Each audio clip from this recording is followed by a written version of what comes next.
साथियों नमस्ते। तो आज हम अध्याय 2 सूक्ष्म जीव मित्र एवं शत्रु इसके जो इम्पोर्टेंट पॉइंट्स है उनको समझेंगे। चैप्टर 1 का जो वीडियो है मैंने प्लेलिस्ट में डाल दिया है। अगर आपने वो वीडियो नहीं देखा है तो चैप्टर 1 आप ज़रूर देखना। तो यहाँ पर देखो हमारा जो पहला पॉइंट है वो है सूक्ष्म जीव। तो देखो क्या होते हैं सूक्ष्म जीव। ऐसे जीव जिनका आकार इतना छोटा होता है कि उन्हें केवल सूक्ष्मदर्शी यंत्र की सहायता से देखा जा सकता है, सूक्ष्म जीव कहलाते हैं। तो देखो हमारे आसपास ऐसे बहुत सारे छोटे और बड़े जीव हैं जिनको हम आँखों की सहायता से देख सकते हैं। लेकिन कुछ जीव इतने छोटे होते हैं कि उनको हम खुली आँखों से नहीं देख सकते। उनको देखने के लिए एक यंत्र की आवश्यकता होती है जिसका नाम क्या है? सूक्ष्मदर्शी है।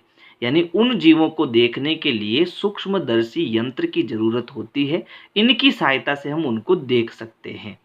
जैसे ब्रेड पर उगने वाले कवक। यानी देखो हमारे घर में ब्रेड होती है, वो ज़्यादा देर तक पड़ी रहती है किसी स्थान पर, नमी वाले स्थान पर। जैसे मान लो 3-4 दिन तक वो पड़ी रही, तो क्या होगा? कुछ समय बाद उस ब्रेड पर काले काले धब्बे पड़ जाएंगे।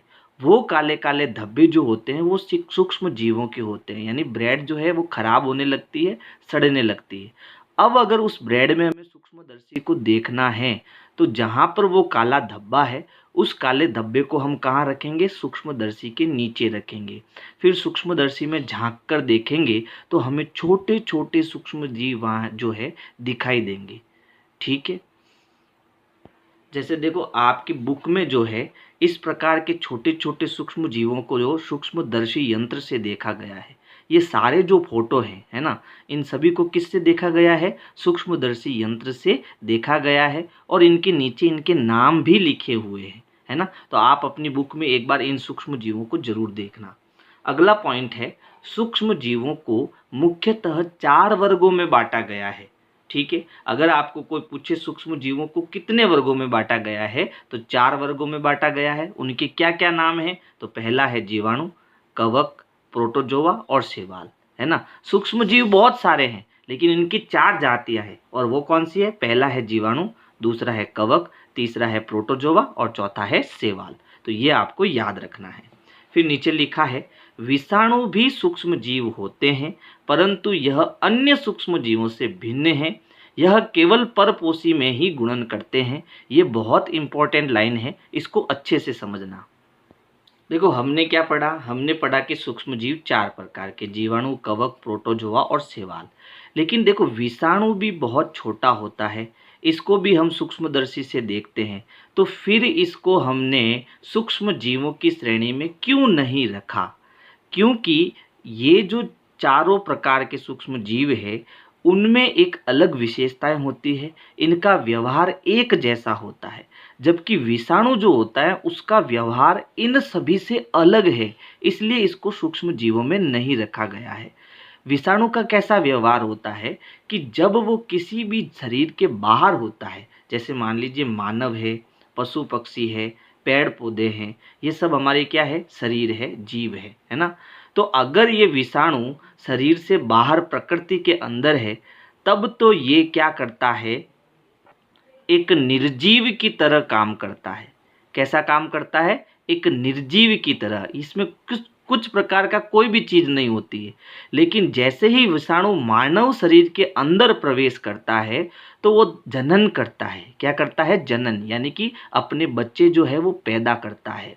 ठीक है। और इतनी बड़ी मात्रा में अपने बच्चे पैदा कर देता है कि मनुष्य बहुत बीमार हो जाता है। ठीक है। लेकिन ये शरीर के बाहर कुछ भी हलचल नहीं करता, एक निर्जीव की भांति रहता है। जबकि ये चारों जीव जो है वो शरीर के बाहर होते हैं तब भी वैसे ही होते हैं, शरीर के अंदर हो जाते हैं तब भी वैसे ही व्यवहार करते हैं। तो इनका व्यवहार एक समान होता है लेकिन ये अलग ही प्राणी है, इसका व्यवहार थोड़ा अलग है ना। तो यहाँ पर जो विषाणु के लिए एक लाइन लिखी हुई है, केवल आपको वही समझनी है कि जो विषाणु जो होते हैं वो परपोषी में ही गुणन करते हैं। यानी जब वो शरीर के अंदर जाते हैं, चाहे वो मनुष्य हो, पशु पक्षी हो, पेड़ पौधे हो, कुछ भी हो, है ना, जब वो शरीर के अंदर जाते हैं तो वो गुणन करते हैं, यानी वो अपने बच्चे पैदा करते हैं, जनन करते हैं। तो ये एक लाइन आप अच्छे से समझ लेना, ये इनसे अलग क्यों है, क्योंकि यह केवल परपोषी में ही गुणन करते हैं। जबकि देखो नीचे यहाँ लाइन लिखी है कि जो जीवाणु जो होते हैं, है ना, जीवाणु, कवक, प्रोटोजोआ, शैवाल, ये जो होते हैं वो पौधे या जंतु, कोशिका सभी में गुणन करते हैं, है ना। लेकिन विषाणु क्या करते हैं, वो परपोषी में ही गुणन करते हैं। इस चीज को आप ध्यान रखना। फिर यहाँ लिखा है सूक्ष्म जीव, नाम और विवरण, यानी यहाँ सूक्ष्म जीवों के प्रकार लिखे हैं। अब जीवाणु में क्या क्या नाम आते हैं, प्रोटोजोआ में क्या क्या नाम आते हैं, तो इनके नाम यहाँ पर दिए हैं। फिर इनका छोटा सा जो है विवरण भी दिया हुआ है। जैसे जीवाणु जो है उनमें कुछ नाम है, स्पाइरल, छड़नुमा जीवाणु, है ना। और इनका विवरण क्या है, यह एक कोशिकीय जीव होते हैं, यानी कि जीवाणु जो होते हैं ना वो एक कोशिकीय जीव है। और हमारा जो शरीर है वो बहुकोशिकीय जीव है, हमारे अंदर असंख्य कोशिकाएं हैं, लेकिन जो जीवाणु होता है वो केवल एक कोशिकीय जीव होता है। तो ये एक अच्छी चीज है, हम याद रख सकते हैं। प्रश्न भी पूछा जा सकता है कि निम्न में से कौन एक कोशिकीय सूक्ष्म जीव है, तो उसका नाम क्या हो जाएगा, जीवाणु हो जाएगा। ठीक है। टाइफाइड तथा टीबी रोग ये भी किससे होते हैं, जीवाणु से होते हैं। कौन से रोग, टाइफाइड तथा टीबी। तो ये भी आपको प्रश्न में पूछा जा सकता है कि टाइफाइड किससे होता है, तो किससे होता है भाई, जीवाणुओं से होता है। ठीक है। अगला है प्रोटोजोआ, यानी ये भी हमारा एक सूक्ष्म जीव का प्रकार है। और इसमें कौन कौन से सूक्ष्म जीव है, अमीबा है, पैरामीशियम है। इन सभी के फोटो जो है आपकी बुक में दिए हुए हैं। इनका विवरण क्या है, यह एक कोशिकीय जीव है और अतिसार तथा मलेरिया रोग इससे प्रोटोजोआ से होता है। जीवाणु से कौन सा रोग होता है, टाइफाइड तथा टीबी, प्रोटोजोआ से अतिसार और मलेरिया। तो ये चीजें याद रखने जैसी है। फिर देखो कवक भी एक प्रकार का सूक्ष्म जीव है। कुछ नाम है यहाँ पर, राइजोपस, पेनिसिलियम, है ना। ये कैसे जीव है, ये बहुकोशिकीय जीव है। शैवाल, इसमें देखो क्लेमाइडोमानास है, स्पाइरोगाइरा है, ये सूक्ष्म जीवों के नाम हो गए। ये किसका प्रकार है, ये शैवाल का प्रकार है। ये भी कैसे जीव है, ये भी बहुकोशिकीय जीव है। तो इस सारणी में आपको याद क्या रखना है, आपको याद रखना है एक तो जीवाणुओं के नाम, प्रोटोजोआ के नाम, कवक के नाम, शैवाल के नाम। और ये भी याद रखना है कि टाइफाइड तथा टीबी रोग का कारण क्या है, जीवाणु है। अतिसार मलेरिया का प्रोटोजोआ है। तो ये चीजें आपको याद रखनी है। अगला पॉइंट है सूक्ष्म जीव कहाँ रहते हैं। तो देखो सूक्ष्म जीव हर जगह रहते हैं, बर्फीला जगह, उष्ण जगह, मरुस्थल या दलदल, सभी जगह सूक्ष्म जीव रहते हैं। ऐसी कोई भी जगह नहीं है जहाँ सूक्ष्म जीव नहीं है। यानी हमारे मनुष्य शरीर के अंदर भी सूक्ष्म जीव रहते हैं, है ना। गाय, भैंस, इनके शरीर के अंदर भी जो है सूक्ष्म जीव रहते हैं। दुनिया का ऐसा कोई कोना नहीं है जहाँ सूक्ष्म जीव नहीं रहते हैं। ठीक है। अब कुछ सूक्ष्म जीव हमारे लिए लाभकारी होते हैं, जबकि कुछ सूक्ष्म जीव जो है हमारे लिए हानिकारक होते हैं। तो जो लाभकारी होते हैं उन्हें हम मित्रवत सूक्ष्म जीव कहते हैं। तो देखो मित्रवत सूक्ष्म जीव हम उन्हें क्यों कहते हैं, इसकी डिटेल आगे लिखी हुई है। तो यहाँ लिखा है, कुछ सूक्ष्म जीव हमारे लिए लाभदायक होते हैं। इनका उपयोग निम्न कार्य में होता है। देखो लाभदायक क्यों होते हैं, तो यहाँ पर दही, ब्रेड तथा केक बनाने में, बिल्कुल सही सुना आपने। जो सूक्ष्म जीव होते हैं उनमें कुछ सूक्ष्म जीवों की सहायता से हम दही बनाते हैं, ब्रेड बनाते हैं और केक भी बनाते हैं। एल्कोहल के निर्माण में बड़ी मात्रा में शराब बनाई जाती है, वो भी किसी की सहायता से बनाई जाती है, सूक्ष्म जीवों की सहायता से बनाई जाती है। पर्यावरण को स्वच्छ रखने में, पर्यावरण जो हमारा है उसको स्वच्छ रखना है, तो उसमें भी सूक्ष्म जीवों की बड़ी भूमिका होती है। ये सब हम आगे अच्छे से समझेंगे।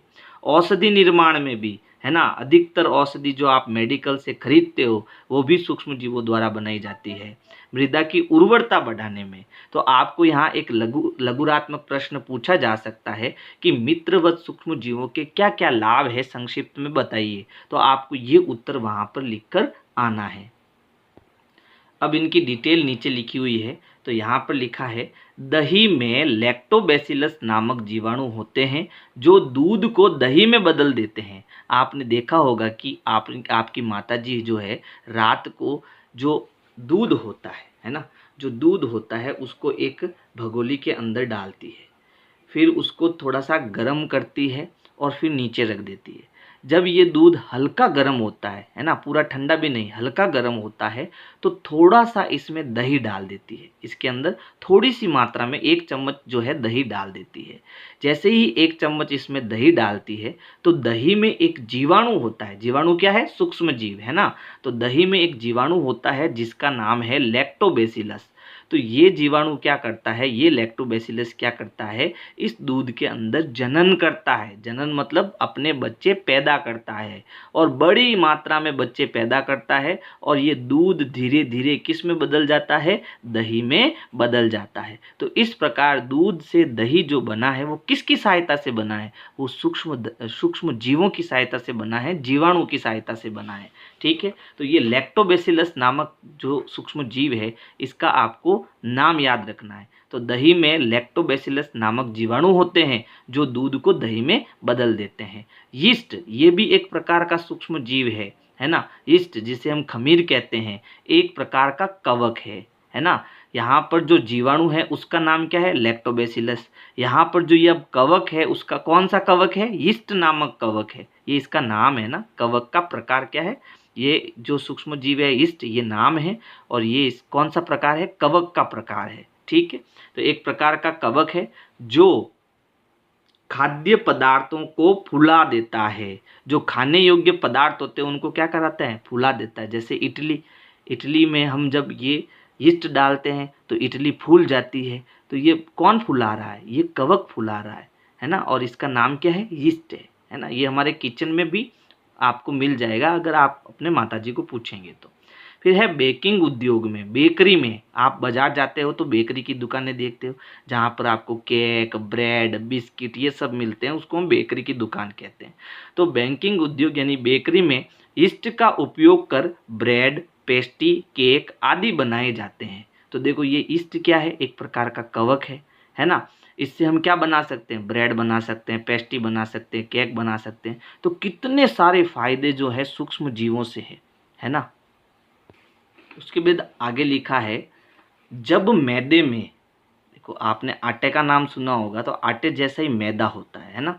तो जब मैदे में चुटकी भर यीस्ट यानी खमीर डालकर उसे गूंथ लेते हैं, तब यीस्ट तीव्रता से जनन करके श्वसन के बाद CO2 छोड़ते हैं। गैस के बुलबुले खमीर वाले मैदे का आयतन बढ़ा देते हैं। अब इस चीज को समझना, यहाँ पर क्या होता है कि जब आपको कोई भी चीज़ बनानी हो, जैसे इडली बनानी हो, केक बनाना हो, कुछ भी बनाना हो, तो यहाँ पर आपके घर में किचन में माताजी क्या करते हैं? मैदा लेते हैं। जैसे यहाँ पर मैंने मैदा ले लिया, ठीक है। अब इस मैदे में क्या करते हैं? चुटकी भर, थोड़ा सा, जैसे हम नमक डालते हैं ना, वैसे ही चुटकी भर जो है यीस्ट डाला जाता है। क्या डाला जाता है? यीस्ट डाला जाता है। चुटकी भर, कितना सा? चुटकी भर या आधा चम्मच। अब इसको डालकर हम क्या करते हैं? इस आटे को गूंथते हैं और थोड़ी देर इसको पड़ा रहने देते हैं और छोड़ देते हैं। और थोड़ी देर बाद में क्या होता है कि ये जो आटा होता है वो ऐसे ऐसे फूल जाता है, बड़ा बड़ा जो है वो फूल जाता है। ये क्यों फूल गया भाई? क्योंकि जो हमने ईस्ट इसके अंदर डाला था, वो ईस्ट क्या करता है कि अपने बच्चे पैदा करता है, यानी कि जनन करता है। एक शब्द याद रखना आप, यहाँ पर जनन करता है। और जब वो जनन करता है तब यहाँ श्वसन भी होता है, और श्वसन होता है उस समय CO2 निकलती है। और जब CO2 निकलती है तब ये जो आटा होता है वो फूल जाता है ना, इस CO2 के कारण, कार्बन डाइऑक्साइड गैस के कारण। और इसका आयतन बढ़ जाता है, आयतन बढ़ जाता है। पहले छोटा था, अब ये फूलकर बड़ा हो गया, तो इसका आयतन क्या हो गया? बढ़ गया। बात समझ में आई? तो ये भी चीज़ इंपॉर्टेंट है, आपको याद रखनी पड़ेगी। अगला पॉइंट है सूक्ष्म जीवों का वाणिज्य में उपयोग। हमने सूक्ष्म जीवों के बहुत सारे उपयोग अभी हमने पढ़े हैं। जैसे दूध से दही बनता है, फिर सूक्ष्म जीवों से केक, ब्रेड, पेस्ट्री, ये सब किससे बनती है? सूक्ष्म जीवों से बनती है। सूक्ष्म जीवों से हम जो है वाणिज्य में भी उपयोग में लाते हैं। सूक्ष्म जीवों का उपयोग कहाँ होता है? वाणिज्य में भी होता है। जैसे बड़े स्तर पर अल्कोहल, शराब एवं एसिटिक एसिड बनाने में भी किसका उपयोग होता है? सूक्ष्म जीवों का उपयोग होता है। अब कैसे होता है देखो, जो गेहूँ, चावल, फलों के रस आदि में शर्करा होती है। यहाँ पर जो आपके जो है, गेहूँ है, चावल है, फलों का रस है, इन सभी में एक पदार्थ होता है जिसका नाम क्या है? शर्करा। तो इन सभी में शर्करा होती है। जब इसमें यीस्ट मिलाते हैं, यानी कि जब गेहूँ इनके सभी पाउडरों के अंदर हम यीस्ट मिला देंगे, तब किण्वन की प्रक्रिया द्वारा ये अल्कोहल यानी शराब बनाई जाती है। ठीक है, अब इस चीज़ को समझो। जैसे बड़ी बड़ी फैक्ट्रियों के अंदर क्या करते हैं, ये जौ, गेहूँ, चावल, फलों का रस, इन चीज़ों को इकट्ठा करते हैं। इन चीज़ों को क्यों इकट्ठा करते हैं? क्योंकि इसके अंदर शर्करा होती है। जैसे फैक्ट्री में एक बड़े पात्र में क्या ले ली, सारी शर्करा ले ली। ठीक है, अब इस शर्करा में हम क्या मिला देते हैं, थोड़ी मात्रा में यीस्ट मिला देते हैं। जब ये दोनों मिक्स हो जाते हैं तो एक किण्वन की प्रक्रिया इसमें होती है। ठीक है, फैक्ट्रियों के अंदर होता है ये सब कुछ। किण्वन की एक प्रक्रिया होती है। इस प्रक्रिया के दौरान ये जो शर्करा है वो किस में बदल जाती है, वो अल्कोहल में बदल जाती है, शराब में बदल जाती है। और ये बड़ी मात्रा में होता है, फैक्ट्रियों में होता है, यानी इसका उपयोग कहाँ होता है, वाणिज्यों में होता है। तो ये भी किसकी सहायता से बना, ये भी सूक्ष्म जीवों की सहायता से बना। फिर देखो नीचे किण्वन प्रक्रिया की परिभाषा लिखी हुई है। क्या होता है किण्वन? वह प्रक्रिया जिसमें जटिल कार्बनिक यौगिक सूक्ष्म जीवों की सहायता से सरल कार्बनिक यौगिक में बदलता है, किण्वन कहलाता है। इस प्रक्रिया में ऑक्सीजन की आवश्यकता नहीं होती है। तो यहाँ पर ये किण्वन की प्रक्रिया लिखी हुई है। फिर देखो आगे क्या लिखा है, सूक्ष्म जीवों का औषधीय उपयोग, यानी सूक्ष्म जीवों की सहायता से हम औषधि निर्माण भी करते हैं। कैसे करते हैं, चलो समझते हैं। जीवाणु तथा कवक से अनेक प्रकार की औषधियाँ बनाई जाती है। ज़्यादातर किसका इस्तेमाल होता है, जीवाणु और कवक। इन दोनों की सहायता से हम बहुत सारी औषधियों का निर्माण करते हैं। जैसे यहाँ पर एक औषधि है प्रतिजैविक। अब देखो प्रतिजैविक के बारे में क्या लिखा है, ऐसी औषधियाँ जो बीमारी पैदा करने वाले सूक्ष्म जीवों को नष्ट कर देती है या उनकी वृद्धि को रोक देती है, प्रतिजैविक या एंटीबायोटिक कहलाती है। जैसे स्ट्रेप्टोमाइसिन, टेट्रासाइक्लिन, एरिथ्रोमाइसिन। तो देखो ये जो प्रतिजैविक है ये सबसे पहले 1929 में, है ना, सन 1929 में अलेक्जेंडर नामक एक वैज्ञानिक थे जिसने पेनिसिलिन नामक एक सबसे पहले प्रतिजैविक बनाई थी। और किसकी सहायता से बनाई थी, कवक की सहायता से बनाई थी, फंजाई की सहायता से बनाई थी। ठीक है, तो प्रतिजैविक क्या है समझ में आ गया। प्रतिजैविक में हम क्या करते हैं, सूक्ष्म जीव का ही उपयोग करते हैं, यानी वो जो सूक्ष्म जीव होते हैं जैसे कवक, ठीक है, जैसे ये हमारा सूक्ष्म जीव होता है, तो ये क्या करता है, जब इसको हम किसी बीमारी पैदा करने वाला जो सूक्ष्म जीव है उसके ऊपर डालते हैं, तो ये क्या करेगा, बीमारी पैदा करने वाले सूक्ष्म जीव को या तो नष्ट कर देगा या फिर उसकी वृद्धि को रोक लेगा। ठीक है, जिससे क्या होगा, जिससे बीमारी खत्म हो जाएगी। तो यही क्या है, प्रतिजैविक है ना। इसकी परिभाषा आप अच्छे से याद कर लेना। ऐसी औषधियाँ जो बीमारी पैदा करने वाले सूक्ष्म जीवों को नष्ट कर देती है या उनकी वृद्धि को रोक देती है, प्रतिजैविक या एंटीबायोटिक कहलाती है। यानी बीमारी भी सूक्ष्म जीव से हो रही है और उसको रोक भी सूक्ष्म जीव ही रहा है। यानी जैसे मान लो ये सूक्ष्म जीव है, ठीक है, लेकिन ये जो सूक्ष्म जीव है वो क्या कर रहा है, बीमारी पैदा कर रहा है हमारे शरीर के अंदर। और इसकी अगर मुझे बीमारी को नष्ट करना है या इसकी वृद्धि को रोकना है तो भी मैं किसका उपयोग कर रहा हूँ, सूक्ष्म जीव का ही उपयोग कर रहा हूँ।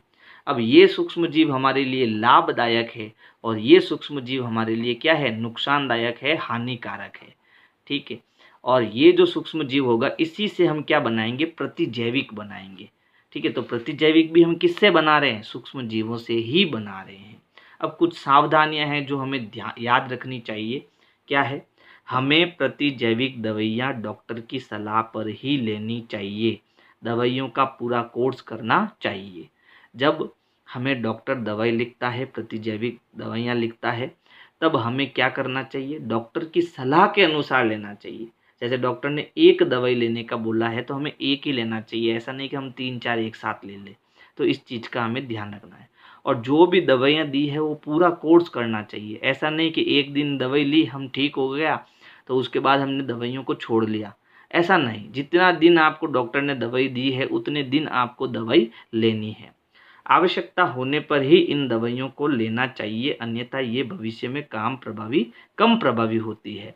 जैसे डॉक्टर ने आपको 3 दिन की दवाई लिखी है और आप उसको 7 दिन तक ले रहे हो, तो ये भी गलत तरीका है। ऐसे भी हमें नहीं करना चाहिए। ऐसे करने से क्या होगा कि इन दवाइयों का प्रभाव धीरे धीरे कम हो जाएगा, है ना, और फिर ये दवाइयाँ हमारे शरीर के अंदर काम नहीं करेगी। आप अनावश्यक रूप से इन दवाइयों के सेवन से लाभकारी जीवाणु मर सकते हैं, है ना। यानी कि अगर हम ज़रूरत से ज़्यादा इन दवाइयों का इस्तेमाल कर रहे हैं, ठीक है, तो जितने भी हमारे शरीर के अंदर लाभकारी जीवाणु हैं वो भी मर सकते हैं। तो जो भी करना है हमें डॉक्टर की सलाह से ही करना है, दूसरा कोई काम नहीं करना है। फिर देखो आगे लिखा है, सर्वप्रथम अलेक्जेंडर फ्लेमिंग ने फफूंद यानी कवक से पेनिसिलिन प्रतिजैविक बनाई थी। वेरी इंपॉर्टेंट है, आपको याद रखना पड़ेगा। सबसे पहले पेनिसिलिन का निर्माण किसने किया? तो अलेक्जेंडर फ्लेमिंग ने किया। किसकी सहायता से किया? फफूंद यानी कवक की सहायता से किया। कौन सी दवाई बनाई? पेनिसिलिन प्रतिजैविक बनाई। ठीक है, अगला पॉइंट है वैक्सीन, जो कि बहुत ज़्यादा इंपॉर्टेंट है। अब है वैक्सीन यानी टीका।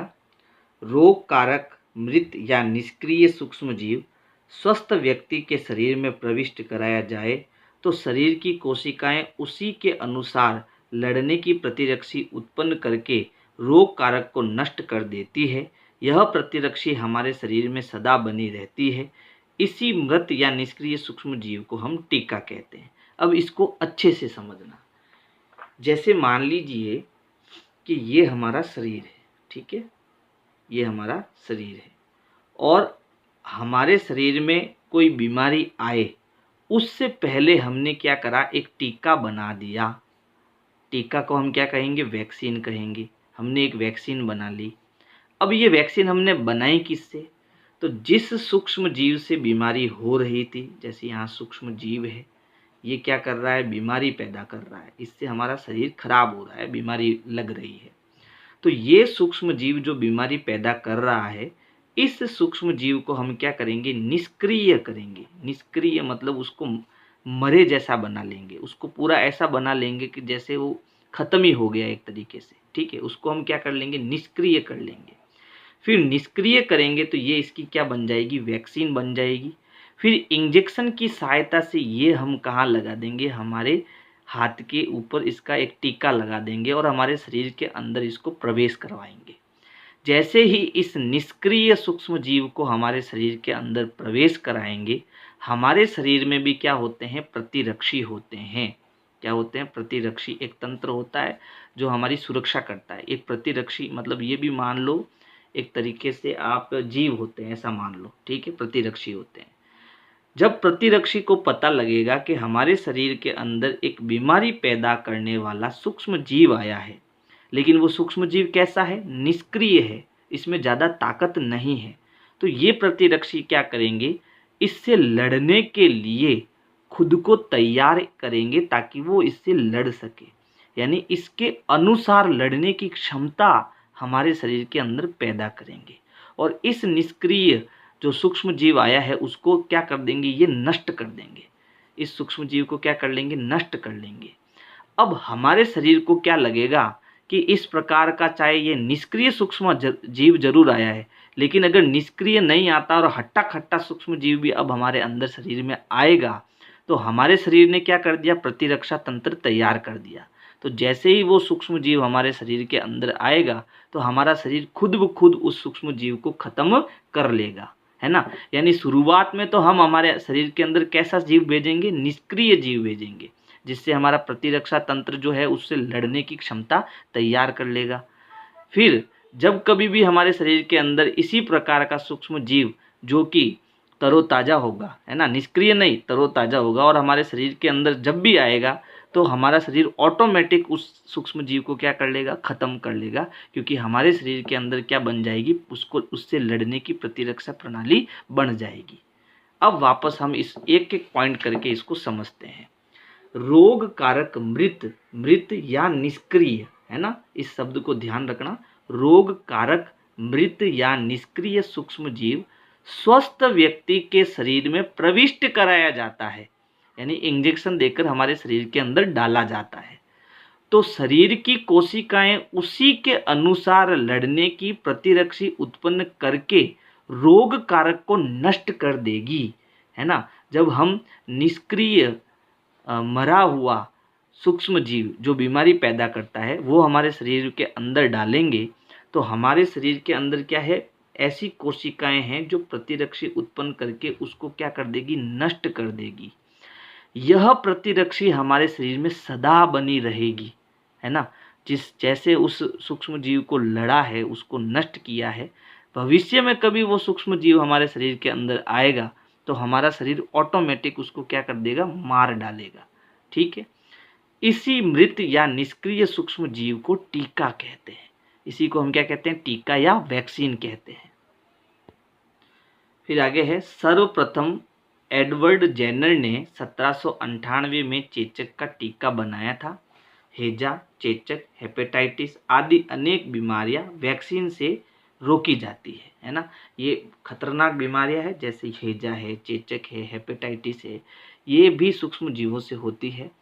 तो जब भी ये, जैसे मान लो मैंने टीका लगाया हुआ है, चेचक का टीका मेरे शरीर के अंदर लगा हुआ है, और बाद में भविष्य में कभी भी मुझे हैजा जैसी बीमारी होती है, तो ऑटोमेटिक मेरा शरीर क्या कर लेगा, इस हानिकारक सूक्ष्म जीवों को मार डालेगा, क्योंकि मेरे शरीर के अंदर पहले क्या लगाया हुआ है, वैक्सीन यानी कि टीका लगाया हुआ है।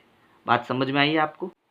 अगला पॉइंट है मिट्टी की उर्वरता में वृद्धि। यानी जो सूक्ष्म जीव होते हैं वो मिट्टी के लिए भी उपयोगी होते हैं, जिससे मिट्टी की क्या बढ़ जाती है, उर्वरता क्षमता बढ़ जाती है। कैसे बढ़ती है, देखो, मिट्टी में उपस्थित जीवाणु एवं नीले हरे शैवाल वायुमंडलीय नाइट्रोजन को नाइट्रोजन यौगिक में बदल देते हैं। यह प्रक्रिया नाइट्रोजन स्थिरीकरण कहलाती है। नाइट्रोजन यौगिक मिट्टी में मिल जाते हैं, जिससे मिट्टी की उर्वरता में वृद्धि होती है।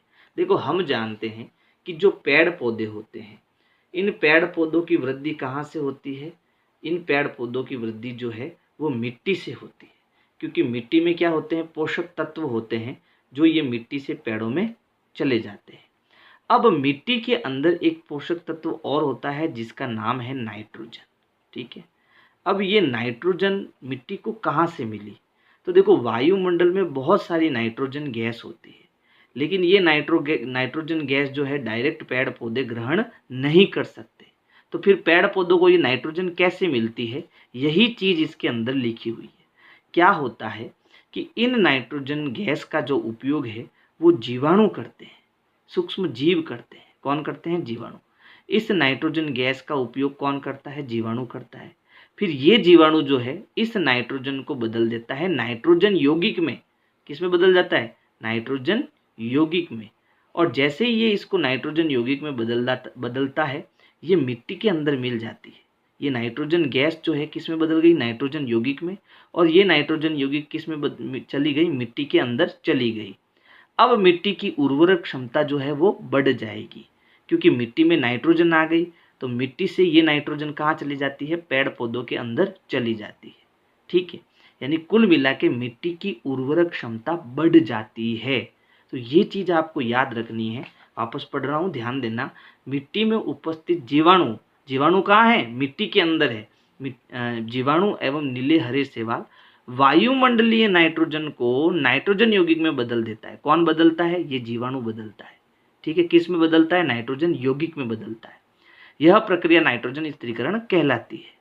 नाइट्रोजन यौगिक मिट्टी में मिल जाते हैं। अब जीवाणु ने क्या किया, नाइट्रोजन को नाइट्रोजन यौगिक में बदला, फिर ये नाइट्रोजन यौगिक किस में मिल जाती है, मिट्टी में मिल जाती है, जिससे मिट्टी की उर्वरक क्षमता बढ़ जाती है, उसकी वृद्धि होती है। अच्छा, ये जो जीवाणु है इसका नाम क्या है, तो इसका नाम है राइजोबियम। ये काम कौन करता है, राइजोबियम करता है। अब ये राइजोबियम के बारे में क्या लिखा है, देखो, राइजोबियम फलियों की गांठों में पाया जाता है, जो नाइट्रोजन स्थिरीकरण के लिए जिम्मेदार होता है। यानी ये जीवाणु कौन है, राइजोबियम है। बहुत इंपॉर्टेंट है, ध्यान रखना कि कौन सा जीवाणु जो है नाइट्रोजन स्थिरीकरण के लिए जिम्मेदार होता है, तो उसका नाम क्या होगा, राइजोबियम। और ये कहाँ पाया जाता है, तो ये फलियों की गांठों में पाया जाता है। अब अगला पॉइंट है हानिकारक सूक्ष्मजीव। देखो, अभी तक हमने क्या पढ़ा है, अभी तक हमने मित्रवत सूक्ष्मजीवों के बारे में पढ़ा है। यानी हमने क्या क्या पढ़ लिया, सूक्ष्मजीव क्या होते हैं ये पढ़ लिया, सूक्ष्मजीवों के प्रकार पढ़ लिए, 4 प्रकार के होते हैं सूक्ष्मजीव। विषाणु भी एक अलग प्रकार का जीव होता है, इसके बारे में पढ़ा। फिर मित्रवत सूक्ष्म जीवों के उपयोग हमने पढ़े, जैसे हम दही बनाते हैं तो सूक्ष्म जीवों की सहायता से बनाते हैं, ब्रेड, केक, पेस्ट्री भी सूक्ष्म जीवों से बनाते हैं, शराब, वाणिज्य में भी इसका सूक्ष्म जीवों का बड़ी मात्रा में उपयोग होता है। औषधि निर्माण भी किससे होती है? सूक्ष्म जीवों से होती है, जैसे प्रतिजैविक, टीका, ये सब सूक्ष्म जीवों में इस्तेमाल किए जाते हैं। मिट्टी की उर्वरता भी किससे होती है? सूक्ष्म जीवों से होती है। तो अभी तक हमने मित्रवत सूक्ष्म जीवों के बारे में पढ़ा था। अब हम हानिकारक सूक्ष्म जीवों के बारे में पढ़ेंगे। अब है हानिकारक सूक्ष्म जीव। तो वे सूक्ष्म जीव जो मनुष्य, जंतुओं तथा पादपों में रोग उत्पन्न करते हैं, हानिकारक सूक्ष्म जीव कहलाते हैं। यानी इस प्रकार के जो सूक्ष्म जीव है वो केवल और केवल, चाहे मनुष्य का शरीर हो, पेड़ पौधे हो या फिर जंतुओं का शरीर हो, उनमें केवल रोग उत्पन्न करते हैं। ठीक है। रोग उत्पन्न करने वाले सूक्ष्म जीव रोगाणु या रोगजनक कहलाते हैं। जिन सूक्ष्म जीवों से हमारा शरीर बीमार होता है उसे हम रोगाणु कहेंगे या रोगजनक कहेंगे। संचरणीय रोग, अब कैसे रोग हैं ये देखो। किसी संक्रमित व्यक्ति से रोग जब वायु, जल, भोजन या कायिक संपर्क से स्वस्थ व्यक्ति में फैलता है तो इसे संचरणीय रोग कहते हैं। जैसे कोई एक व्यक्ति बीमार हो गया और उसकी बीमारी जो है जल, भोजन, वायु या कायिक संपर्क, इनकी सहायता से दूसरे मनुष्य में चली गई, तो इस प्रकार का जो रोग है, एक व्यक्ति से दूसरे व्यक्ति में रोग उत्पन्न होना, तो ये किस प्रकार का रोग है? संचरणीय रोग होता है। ठीक है। अब ऐसे कौन कौन से रोग है?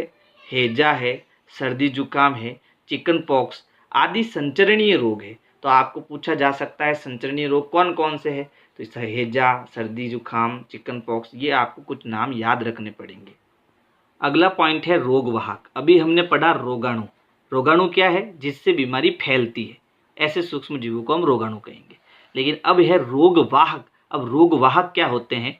तो वे जीव जो रोगाणु को एक स्थान से दूसरे स्थान तक ले जा सकते हैं, उन्हें हम क्या कहेंगे? रोगवाहक कहते हैं। यानी ये बीमारियों को एक जगह से दूसरी जगह तक ले जाते हैं, इनको हम रोगवाहक कहते हैं। अब ये रोगवाहक कौन कौन है? तो ये आपके घर में जो मक्खियाँ हैं ये रोगवाहक है। घरेलू मक्खी, मादा एनोफिलीज मच्छर, मादा एडीज मच्छर, तो मक्खी और मच्छर ये जो है वो आपके क्या है? रोगवाहक है। ये बीमारी को एक स्थान से दूसरे स्थान तक ले जाते हैं। अब आपकी परीक्षा में कुछ छोटे छोटे प्रश्न आपको पूछे जा सकते हैं, जिससे मैंने ये टेबल बनाई है। यहाँ पर मैंने लिखा है रोगवाहक, यानी जो रोगाणु को एक स्थान से दूसरे स्थान तक ले जाता है। फिर ये रोगाणु यानी जिससे बीमारी होती है। फिर यहाँ पर रोग यानी कौन सा रोग शरीर में होता है। तो पहला है रोगवाहक। तो ये जो है मादा एनोफिलीज मच्छर जो है, ये रोग को जो है एक स्थान से दूसरे स्थान तक ले जाती है, तो ये रोगवाहक है, ध्यान रखना। रोगाणु यानी कौन बीमारी पैदा करता है? प्लेज्मोडियम। यानी कि ये जो मादा एनोफिलीज है वो प्लेज्मोडियम को एक स्थान से दूसरे स्थान तक ले जाती है। और इससे कौन सी बीमारी होती है? मलेरिया नामक बीमारी होती है। फिर अगला रोगवाहक है मादा एडीज मच्छर। किसको ले जाती है? डेंगू वायरस को ले जाती है। कौन सा रोग होता है? डेंगू होता है। फिर घरेलू मक्खी, संदूषित जल यानी कि खराब जल, क्या होता है? पेट दर्द, सर दर्द, बुखार आदि हो सकता है। तो ये तीन इंपॉर्टेंट पॉइंट है आपको, रोगवाहक, रोगाणु और रोग, ये तीनों याद रखने। अब देखो डेंगू व मलेरिया की रोकथाम। जब किसी को डेंगू हो जाए या मलेरिया हो जाए तो उनको कैसे रोका जाना चाहिए? हमें पानी को कभी भी रूखा नहीं देना चाहिए। यानी आप मान लीजिए आपका घर है और बरसात के कारण एक घर के बाहर गड्ढा है और वहाँ पानी भर गया, तो आप कोशिश करो कि उस पानी को आप बाहर निकालो या नगर पालिका से उसकी सफाई करवाओ, यह आपको कोशिश करनी चाहिए। यानी पानी कहीं भी एक जगह पर रुका हुआ होना नहीं चाहिए, क्योंकि इससे बीमारी और मलेरिया और डेंगू जैसी बीमारियां फैल सकती है। फिर कूलर में पड़ा पानी निरंतर बदलते रहना चाहिए। कभी कभी क्या होता है, कूलर में हम पानी डालते हैं और उसको छोड़ देते हैं 4-5 दिनों तक, 6 दिनों तक, तो उससे क्या होता है, उसके आसपास मच्छर जो है पनपने लगते हैं और उन्हीं मच्छरों से इस प्रकार की बीमारियां होती है। फिर है आसपास के स्थान को स्वच्छ रखना चाहिए। ये तो बहुत इम्पोर्टेंट है और मोदी जी भी कहते हैं स्वच्छ रहेगा भारत तभी तो आगे बढ़ेगा भारत, है ना। फिर इसके बाद यहाँ पर नीचे कुछ टेबल दी हुई है, सारणी दी हुई है। इसमें मानव रोग है, कौन कौन से रोग होते हैं, रोग कारक यानी किससे होते हैं, संचरण यानी ये रोग कहाँ से आते हैं, वायु से आते हैं कि जल से आते हैं, कैसे आते हैं, और उनके बचाव के जो उपयोग है वो मैंने सारणी में दिए हैं। आप इसका जल्दी से स्क्रीनशॉट ले लीजिए और इनको आपको याद करना है। जैसे क्षय किससे होता है, तो क्षय रोग जीवाणु से होता है, चिकन पॉक्स वायरस से होता है, पोलियो भी वायरस से होता है, हैजा जीवाणु से होता है, टाइफाइड भी जीवाणु से होता है, हेपेटाइटिस ए वायरस है, और मलेरिया जो है वो प्रोटोजोआ और किससे फैलता है, मच्छर से फैलता है। तो ये आपको सारणी याद रखनी है। अगला पॉइंट है जंतुओं में रोग कारक जीवाणु। तो इसमें लिखा है सूक्ष्म जीव जंतुओं में अनेक प्रकार के रोग उत्पन्न करते हैं, जैसे एंथ्रेक्स रोग, गाय में खुर एवं मुंह का रोग आदि। यानी जंतुओं में भी इन जीवाणुओं के कारण बहुत सारे रोग होते हैं, जिनमें ये 2-3 नाम आपको याद रखने हैं। पौधों में रोग उत्पन्न करने वाले सूक्ष्म जीव। अब पौधों में कौन से रोग उत्पन्न होते हैं, देखो अनेक सूक्ष्म जीव गेहूं, चावल, आलू, सेब आदि पौधों में रोग फैलाते हैं। अब कौन से रोग फैलाते हैं, तो यहाँ पर मैंने सारणी में लिखा है जो कि इम्पोर्टेंट है, आपको पूछा जा सकता है। जैसे नींबू का कैंकर रोग जीवाणु से होता है, वायु से फैलता है। गेहूं का रस्ट रोग कवक से होता है, वायु और बीज से फैलता है। भिंडी का पीत रोग वायरस है और ये किससे फैलता है, कीट से फैलता है। तो ये तो आपको याद रखना ही पड़ेगा और 1 नंबर के प्रश्न पूछ सकते हैं आपको एग्जाम में। अब है खाद्य विषाक्तन। तो ये खाद्य विषाक्तन भी किससे होता है, सूक्ष्म जीवों से होता है, और ये भी हमें बीमार ही करता है। खाद्य यानी कि खाना, विषाक्तन यानी कि विषैला होना, खाने का विषैला होना। ठीक है, तो इसके बारे में क्या लिखा है, देखो कुछ सूक्ष्म जीव हमारे भोजन को विषाक्त कर देते हैं, जिससे खाद्य विषाक्तन कहते हैं। यानी ऐसे सूक्ष्म जीव जो हमारे भोजन को जहर बना देते हैं, उसे हम क्या कहते हैं, खाद्य विषाक्तन कहते हैं। अब है खाद्य परिरक्षण, यानी कि पदार्थों की हम रक्षा कैसे कर सकते हैं, इस प्रकार के सूक्ष्म जीवों से हम कैसे उनको विषैला होने से बचा सकते हैं। तो ये है खाद्य परीक्षण। भोजन को संदूषित करने वाले सूक्ष्म जीवों से बचाना खाद्य परिरक्षण कहलाता है। तो ये दोनों इंपॉर्टेंट परिभाषाएं आपको याद रखनी है।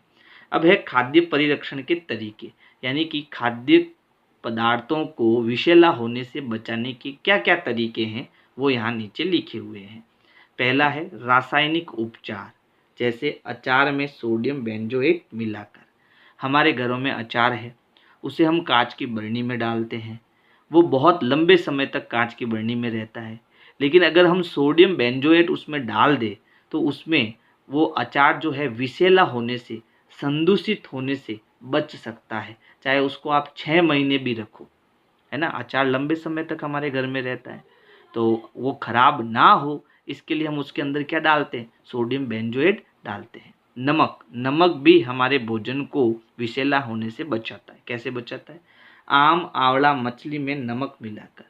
देखो जो आम होता है, आंवला होता है, आंवले का मुरब्बा आपने देखा होगा। आंवला जो होता है, अगर उसको आपको लंबे समय तक सुरक्षित रखना है तो उसके अंदर आप नमक डाल दो, उसमें किसी प्रकार का हानिकारक सूक्ष्म जीव नहीं लगेगा। तो नमक भी क्या है, नमक भी आपका खाद्य परिरक्षण है। चीनी, जैम, जेली और स्क्वैश में चीनी मिलाकर भी खाद्य परीक्षण करते हैं।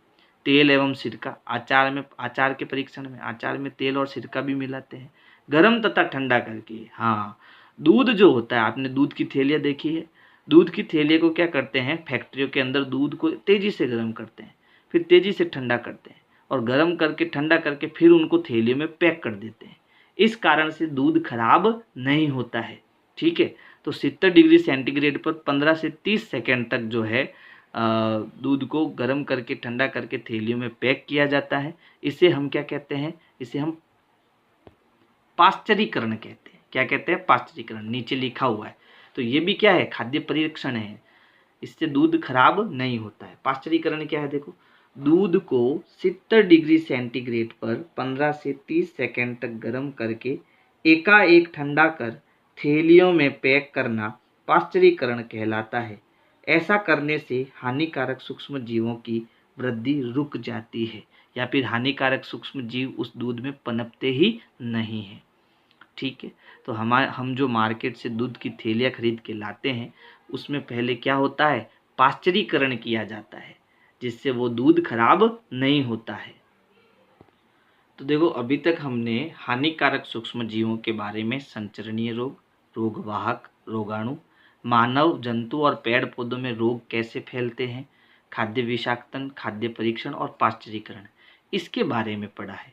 अब अगला जो टॉपिक हमारा आता है वो आता है नाइट्रोजन चक्र के बारे में।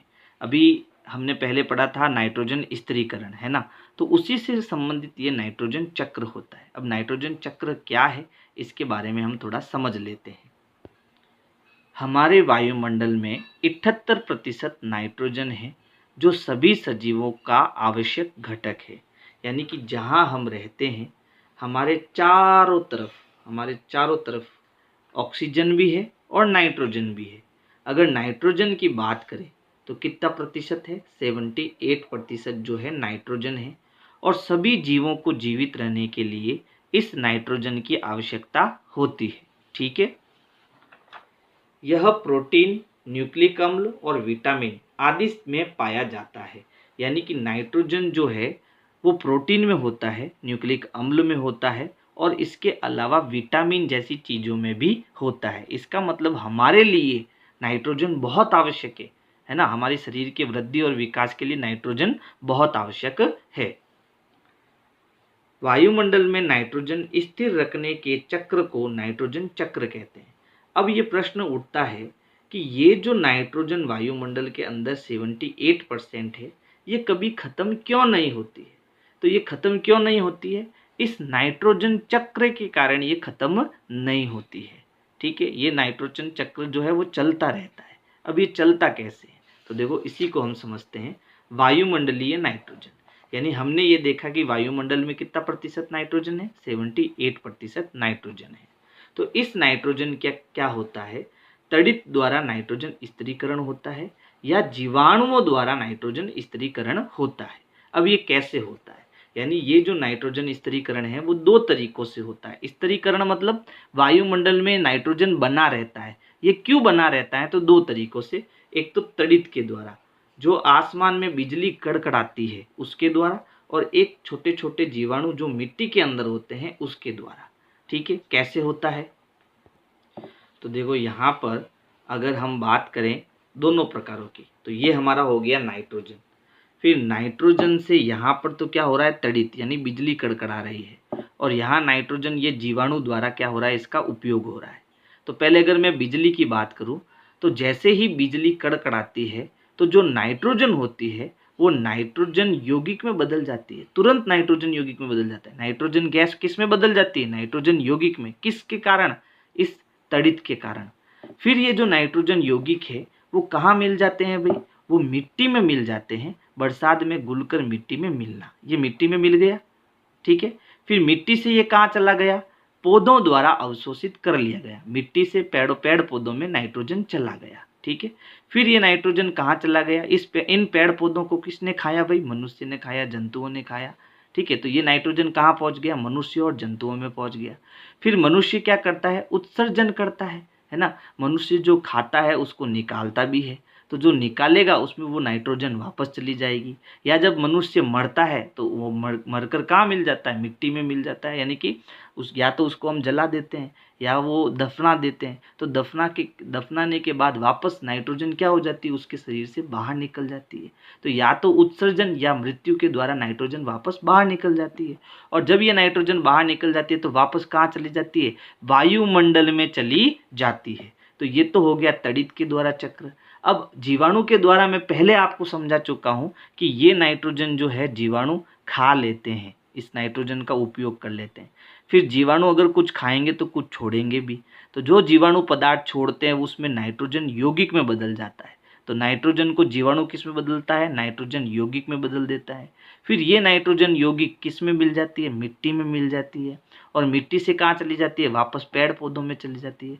पेड़ पौधों से मनुष्य में चली जाती है, मनुष्य से ये उत्सर्जन में बाहर निकल जाती है। इस प्रकार ये नाइट्रोजन चक्र जो है चलता रहता है और नाइट्रोजन कभी खत्म नहीं होती है। इसी को हम नाइट्रोजन स्थिरीकरण कहते हैं, क्योंकि नाइट्रोजन इस प्रक्रिया में स्थिर रहती है। बात समझ में आ गई आपको? तो आपके चैप्टर का ये हमारा लास्ट टॉपिक था। अब आपको मेरी वीडियो कैसी लगी? क्या आपको वीडियो समझ में आई? समझ में आई तो कमेंट करके ज़रूर बताना, वीडियो को लाइक करना और अपने दोस्तों को शेयर करना। Thank you.